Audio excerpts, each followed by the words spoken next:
Queendom 2 just had its live 3-hour-long finale, and it was a decent send-off for a well-handled season generally. Now, when it started, I was actually worried there would not be subtitles, but it turned out there was slightly delayed and limited subtitles throughout, and I'm guessing this was partly done in real time, but, it was adequate for the sections that maybe required it. In the audience, we also had 2 C Group contestants from Girls Planet 999, which is Chen Su-ling and Li Yi-man, who I'm guessing they were generally there to support Shen Xiaoting and Kep1er, but the camera just oddly cut to them a few times during the finale, and they had windowed masks on, so I think you were meant to recognize them as well. After a brief journey montage and mini stage intros with Blackpink trumpets for all the teams, the show went into a sort of rules refresher and then showed us a chart with the updated score so far. So looking at this chart, the top 3 were very close in score, while the bottom 3 are more kind of neck and neck, and they're divided from the top by a major gap. As I previously guessed, if LOONA had performed in the first round, they likely would have scored around 7,000 points, which would have bumped them up to 4th place here, and then going into this round, that would have actually put them closer in terms of summed score to the Brave Girls rather than lower down next to VIVIZ. Afterwards, we also got the streaming scores from the comeback singles, and the heaviest hitter got the perfect 20,000, while all others scaled in comparison. Now, LOONA managed to pull in close to 1.5 million streams over the course of 4 days, and VIVIZ trailed behind them with a gap of 375,000 between them. Now, clearly, LOONA here had the strongest fan base online. The rules according to Mnet were that each person could only stream once per day per song over the course of the 4 days. And they claimed that they only counted the unique streamers. We just don't have those unique streamer numbers, but if we went with the cumulative streaming numbers from Spotify, VIVIZ should have been in 2nd place on the scoreboard and not Cosmic Girls. Now, to me, something here smells fishy, because while Orbits are definitely a very active and organized fan base, these changes imply that both they and VIVIZ fans gamed their cumulative numbers equally, which to me is a really huge stretch.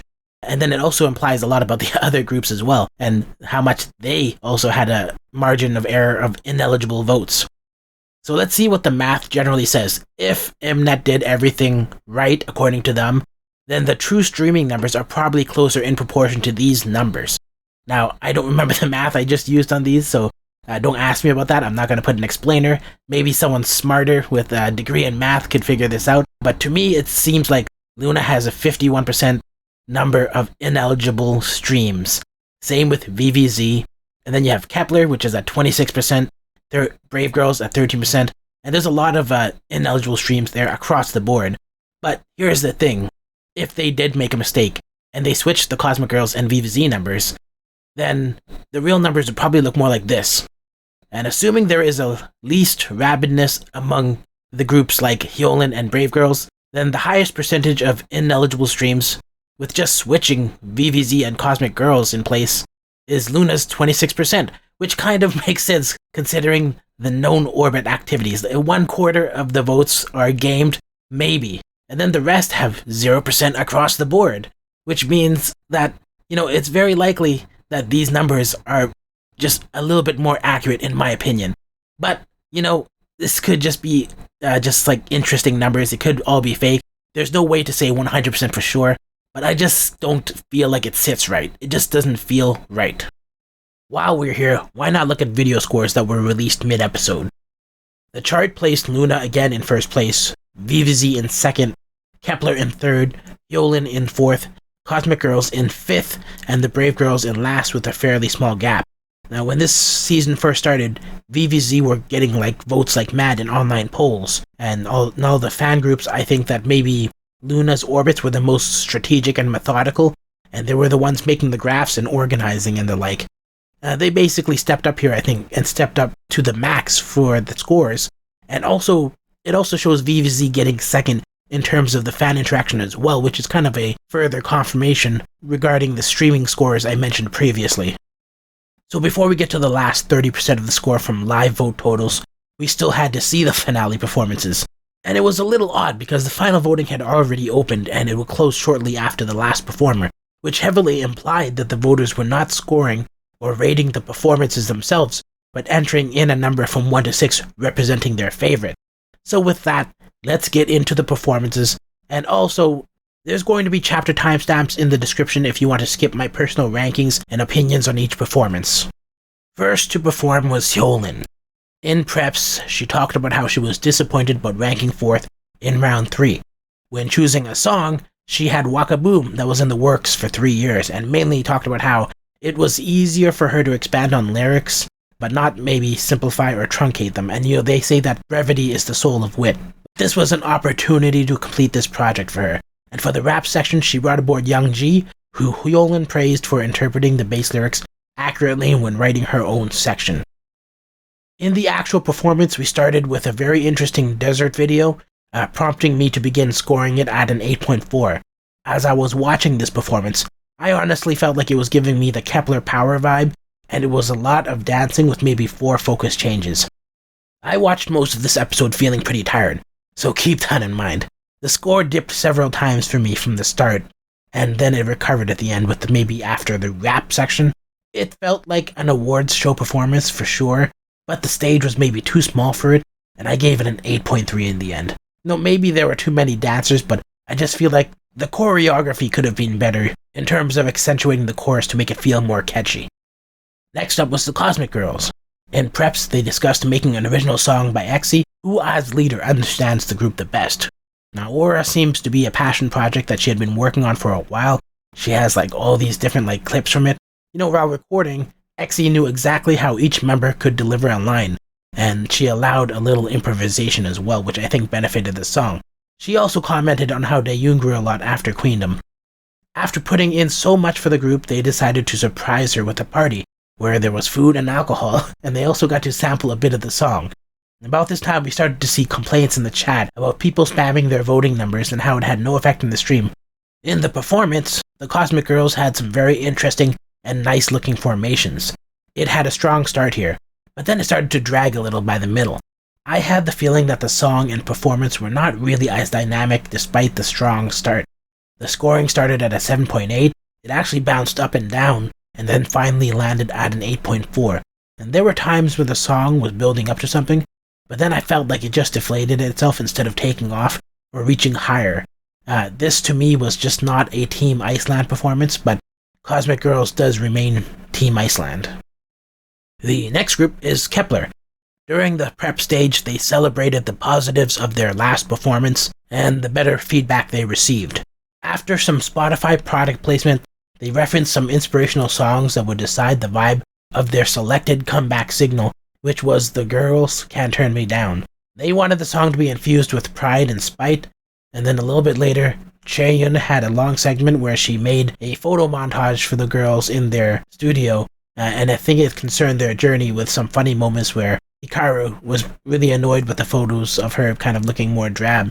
And apparently, Chaeyoung had to be hospitalized before the finale for pressure or nervousness reasons as well, and she really only appeared for the performance, so I don't know if something else was going on, but that was kind of like another kind of weird absence in the Kep1er group. During the performance, they started with a sort of rewind video, going back to the essence of the energy they had at the beginning of the season. This performance was the most interesting so far, very dynamic with vocal shifts that were interesting as well. When they did interesting things on stage, it wasn't so busy and it felt focused. It started at a 7.6 for me and it steadily climbed to an 8.6, its final score. By the end, I just felt like they did a good job and maybe even cancelled out many memorable elements of Hyolyn's final performance. And so in many ways, if Hyolyn was completely knocked off in the scoring for this round, it would make complete sense that she just became irrelevant. Now after their performance, there was a kind of PD error where they reminded the audience of the voting numbers again for the Cosmic Girls, but weirdly enough, when they went to the Cosmic Girls, they showed Kep1er instead. And they said, vote number 2 for Kep1er. Kep1er's number 3. And, I think it's unlikely that this caused any accidental votes for anyone voting at the moment. But this was kind of weird, and it was kind of like after they revealed video rankings as well. Continuing with the performances, we go back to VIVIZ, who in preps decided to eat their favorite food. They mentioned only being able to eat food like this on special occasions, but as adults, they could now dine whenever they wanted to. And after some emotional moments with Eunha crying, Cindy did this hilarious thing where she just whipped out her camera out of nowhere to start recording her, and this was kind of funny. They also later mentioned wanting to sing maybe an unpublished song from the G-Friend days for their comeback single, despite it going against what their own company wanted. But, after they commented on how it led to the formation of VIVIZ, the company said, hey, this is kind of part of your story, and then they were on board with it. They also got permission from the old former company, and they were able to use the song Red Sun, which I guess is a sort of a way of saying rising sun or sunrise. And then the prep portion kind of ended with some subtle product placement about a TV that can maybe stream from your phone. In the stage performance, it had a very wholesome vibe, and it stood apart from the others, starting with a transformation of schoolgirls played by other people. They entered a hollow tree, and then they came out as VIVIZ. And it had this Alice in Wonderland kind of rabbit hole vibe, but went with a more show tunes thing. And I felt like this was a redemptive performance for VIVIZ, and they slowly overcame all of my criticisms during the course of the season, but this one was performed with almost no problems. They were expressive, the messaging was clean, and it felt nice to watch. Many elements of their stage was fun and dynamic. It started at a 7.4 and rose to an 8.8 for me. And this song feels like a theme for a slice of life kind of anime, and I think the only thing that could have made it better was maybe having some costume changes at the end to finalize their journey. But maybe the journey's just not over yet, and that's the kind of thing that we're going for. The fifth group is LOONA, who in preps were dejected about being underranked by their competitors in the previous round due to high expectations, and also unfortunately having their scoring eligibility Thanos-snapped by COVID restrictions in round 1. They expressed wanting to perform so well that they would metaphorically vomit their efforts on stage. The song they had was called Pose. For the choreography, they involved some freestyling and intensely long practice, long enough to insert a tourism-style promotion to watch the sunrise. Now, can I take a moment to discuss the weirdness of how in the last round, the Brave Girls did a song called Red Sun, and then in this round, VIVIZ performed a song called Red Sun ! And then during this prep, LOONA watched the sunrise, which was a red sun through the clouds. Now, maybe a sunrise in cloudy, foggy, or polluted weather is a common thing in Korea, but I just found it a little odd. The moment they saw it, they believed it was like a positive kind of sign that they would win first place on seeing it. In the actual performance, it started off strongly at a 7.9 and rose to an 8.7, where it slipped a bit before reclaiming the height later on. It was a fun and interesting performance to watch. The dance breaks were captivating, and there were good focus changes divided among the members. The stage wasn't too busy and focused well on the members. The backup dancers were very subdued and almost camouflaged until they needed to act as paparazzi. The concept was clearer at the end, I think, than the beginning, and the song was very good, and it shifted at the right times to avoid being repetitive or bland, and I think they really stepped it up and did leave it all on stage. The last girl group to perform was Brave Girls. They chose this order, and in preps they reflected on the unavoidable cycle of being climb-back queens. Each of the girls showed their emotional reaction to surviving elimination and winning first place in a round.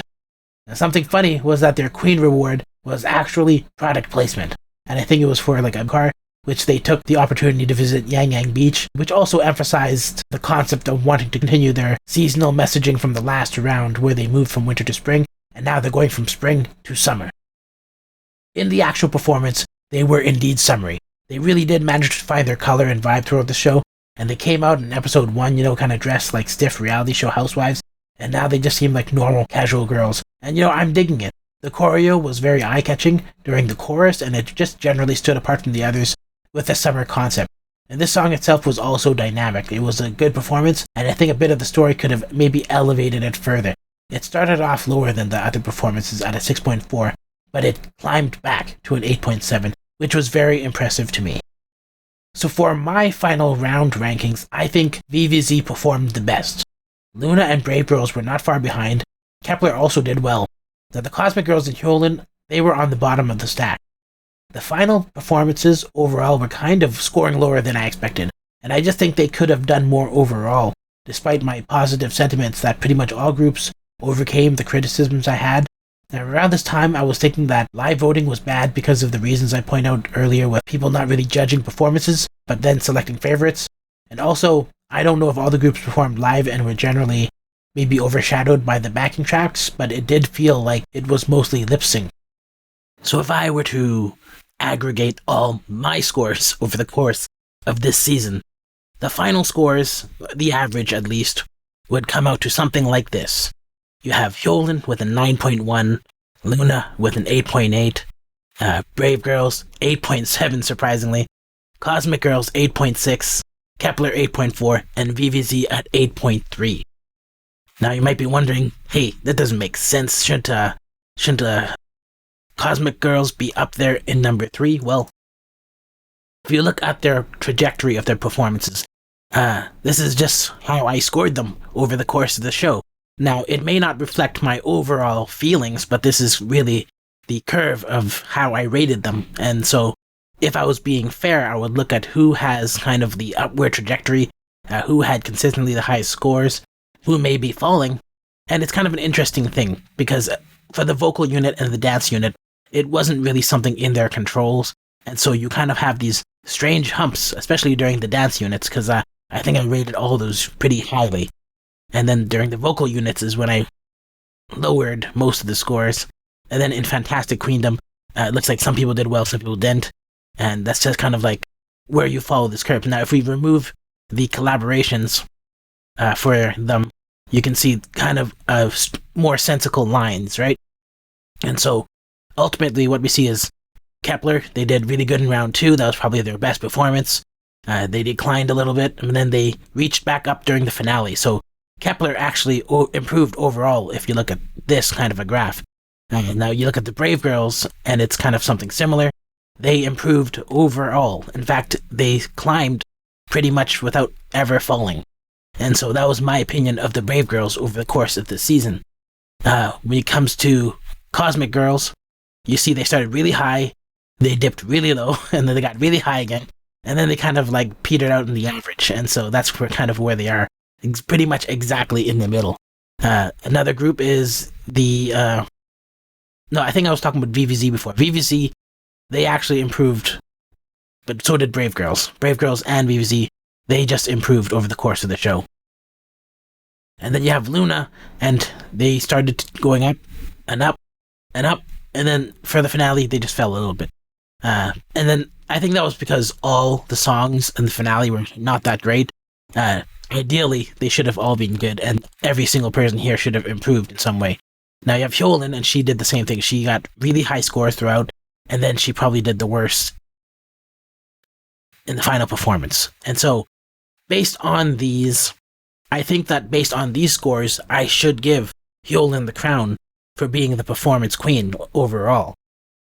In terms of my personal bias, I think that Brave Girls and LOONA were probably some of the best.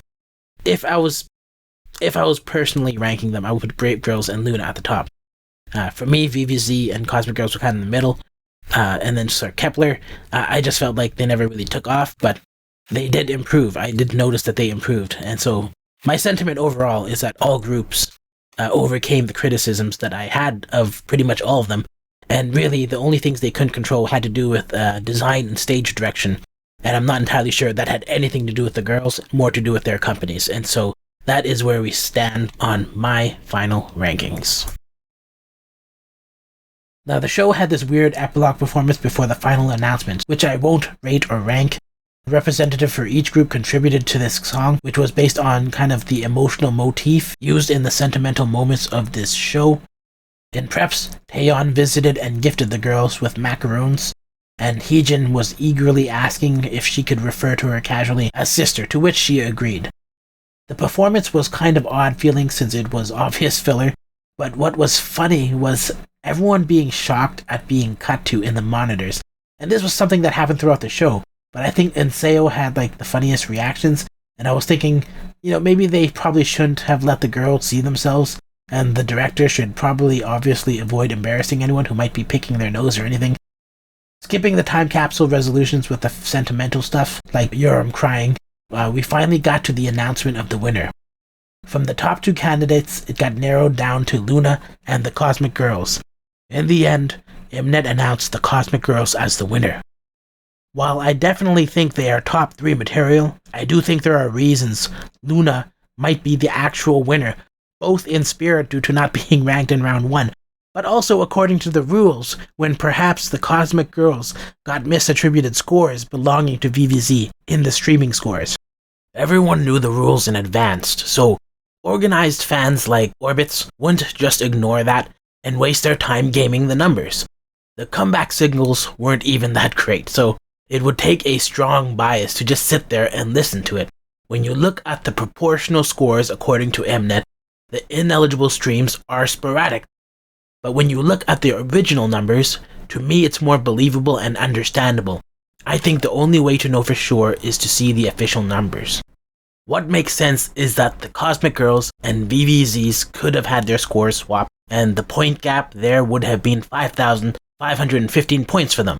The gap between the final totals with LOONA and Cosmic Girls is 3,032, so the victor could have been LOONA, who did dominate the final round.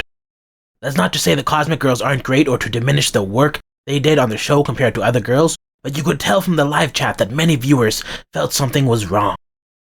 In closing, I very much enjoyed watching the season live and commenting on it. It was difficult at times due to the late schedule in which I had to record the show, and also the spontaneous personal setbacks like COVID, and then having to reinstall Windows after hard drive failures, and then still having like a chronic cough after the COVID, but I think it was worth it. And my favorite thing about the show, and the reason I watch competition shows in general, is to kind of narrow down the qualities and reasons that make someone a good performer or a bad one. And all the girl groups pretty much overcame even the most chronic issues I kept pointing out, but usually I feel like being confident and competitive with the will and desire to win are the best indicators of people who are stable and perform well. It's always interesting to also see how people being demoralized also affects whether they improve or not, or whether they decline. It's also equally interesting when characters don't grow, and maybe they were on top and they just kind of stay in a straight line, and they eventually get outpaced because they're not doing better. And maybe that thirst or hunger isn't really there or in the same way. Maybe they're closed off to actually growing, even if they're competitive.